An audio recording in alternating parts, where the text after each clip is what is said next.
Hi dears, welcome back to a new video. എല്ലാവർക്കും സ്വാഗതം.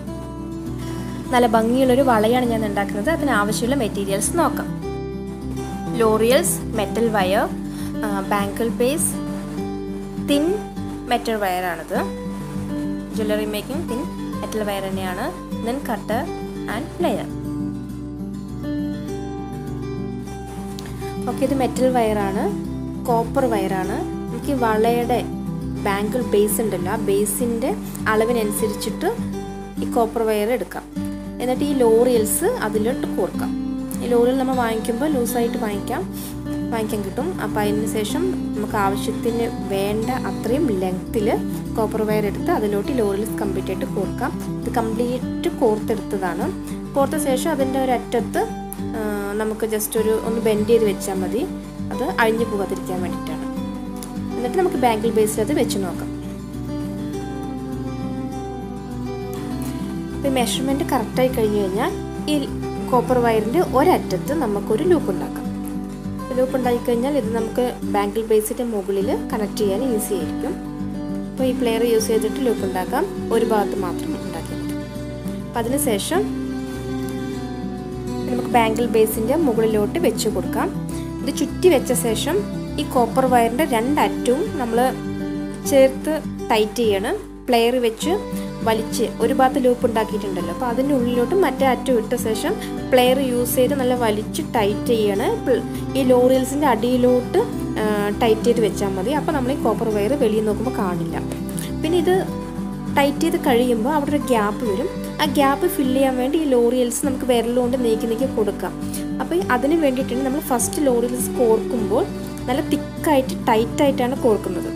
അപ്പോൾ ഈ ലോറിയൽസ് ലാസ്റ്റ് ഫില്ല് ചെയ്ത് കൊടുക്കുമ്പോൾ കറക്റ്റായിരിക്കും, എല്ലാവിടെയും നല്ല ഒരു യൂണിഫോമിറ്റി കിട്ടും. അപ്പോൾ ലോക്ക് ചെയ്യാം. ഇപ്പോൾ ലോറിയൽസിൻ്റെ അടിയിലോട്ട് വരുന്ന പോലെ ലോക്ക് ചെയ്താൽ മതി. നല്ല ചുറ്റി താഴോട്ട് വെക്കണം, അല്ലെങ്കിൽ നമ്മുടെ കയ്യിൽ കുത്തും. അപ്പോൾ രണ്ടറ്റവും ചേർത്ത് നന്നായി പിരിച്ച് വെക്കാം. എന്നിട്ട് ആ ഗ്യാപ്പിലോട്ട് നമുക്ക് ബാക്കി ലോറിയൽസ് എല്ലാം നീക്കി കൊടുക്കാം.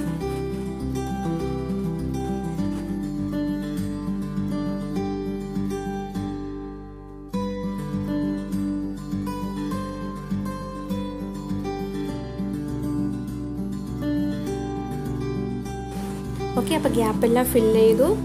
കംപ്ലീറ്റ് ബാങ്കിൾ ബേസും ഒരേപോലെ ലോറിയൽസും കൊണ്ട് നമ്മൾ കവർ ചെയ്ത് കഴിഞ്ഞു. ഇനി ഇത് അഴിഞ്ഞു വരാതിരിക്കാൻ വേണ്ടിയിട്ട് നമുക്ക് ഈ കോപ്പർ വയർ, തിൻ കോപ്പർ വയറാണ്, golden colour.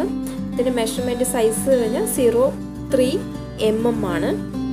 Okay, copper wire ഇതാണ് കമ്പനി. അപ്പോൾ ഈ സാധനം നമുക്ക് യൂസ് ചെയ്തിട്ട് ഇതൊന്ന് ജസ്റ്റ് ചുറ്റി വയ്ക്കാം. ഇനി കോപ്പർ വയർ ഇല്ലെങ്കിൽ നമ്മൾ സാധാരണ ത്രെഡ് യൂസ് ചെയ്താൽ മതി. ഒരു യെല്ലോ കളർ ത്രെഡ് ആണെങ്കിൽ അധികം കാണില്ല. അപ്പോൾ ഇത് ചുറ്റുമ്പോൾ ലോറിയൽസിൻ്റെ ഇടയിലൂടെ എടുത്ത് നമ്മൾ അടിയിലോട്ട് വരുന്ന പോലെ ചുറ്റണം. കാരണം ഇത് കോപ്പർ വയർ വെളിയിലോട്ട് കാണാത്ത പോലെ നല്ല ടൈറ്റായിട്ട് ചുറ്റി വയ്ക്കാം. അത് കംപ്ലീറ്റ് ആയിട്ട് ഒരു റൗണ്ട് ചുറ്റിയാൽ മതി. ചുറ്റിയ ശേഷം ഈ കോപ്പർ വയറിൻ്റെ രണ്ടറ്റവും ചേർത്ത് നമുക്ക് ലോക്ക് ചെയ്ത് വയ്ക്കാം.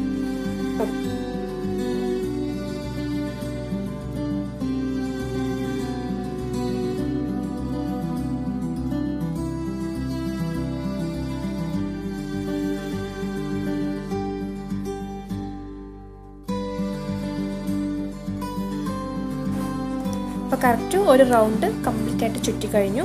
ഇനി ഇതിന് രണ്ട് അറ്റവും ചേർത്ത് നമുക്ക് ജോയിൻറ്റ് ചെയ്യാം. അപ്പോൾ രണ്ടും കൂടി ചേർത്ത് പ്ലെയർ യൂസ് ചെയ്തിട്ട് ചുറ്റി വെച്ചാൽ മതി. ഈ കുഞ്ഞ് കോപ്പർ വയർ ആയതുകൊണ്ട് അഴിഞ്ഞു വരില്ല, നല്ല ടൈറ്റായിട്ടിരിക്കും. ഈ ലോറിയൽസിൻ്റെ ഇടയിലോട്ട് വരുന്ന പോലെ ചുറ്റി വെച്ചാൽ മതി. താഴോട്ട് വന്നാൽ കയ്യിൽ കുത്തും. അതുകൊണ്ട് വളയുടെ അടിഭാഗത്തോട്ട് വരണ്ട, ഈ ലോറിയൽസിൻ്റെ സൈഡിൽ തന്നെ വരുന്ന പോലെ ചുറ്റി വയ്ക്കാം. അപ്പം നമ്മുടെ വള റെഡിയായി. അപ്പോൾ ഇത്രയും നേരം എൻ്റെ വീഡിയോ കണ്ടതിന് ഒത്തിരി താങ്ക്സ്. അപ്പോൾ ഇഷ്ടപ്പെട്ടെങ്കിൽ ലൈക്ക് ചെയ്യുക, ഷെയർ ചെയ്യുക, കമൻറ്റ് ചെയ്യാൻ മറക്കരുത്. എല്ലാ സജഷൻസും ഒപ്പീനിയൻസും കമൻറ്റ് ബോക്സിൽ എഴുതി അറിയിക്കുക. അപ്പോൾ അടുത്ത വീഡിയോയിൽ കാണുന്നവരെ എല്ലാവർക്കും ബൈ. Thank you.